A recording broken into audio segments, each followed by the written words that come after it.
Hello there and welcome. Today, just a short video of my Bisque fired gnomes. I have a new batch and I'm going to paint them my way and then burn them. So you will see the finished products.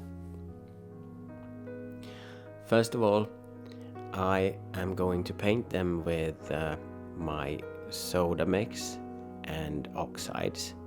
And if you want to see instructions on that, please look up my video about electric kiln and salt glazing.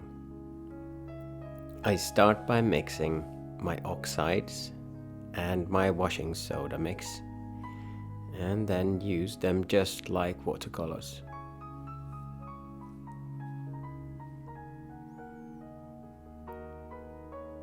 It takes a while to paint almost 30 gnomes, so you understand I speeded up this video a whole lot.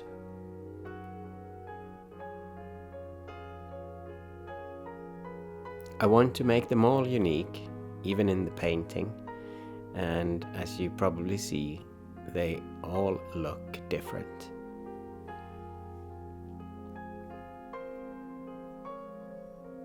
I use darker and lighter mixes. The faces are really light.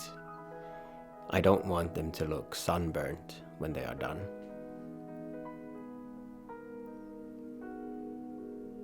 The black is from the copper oxides and the red is from the iron oxide. I also mix them together to get a more brownish color.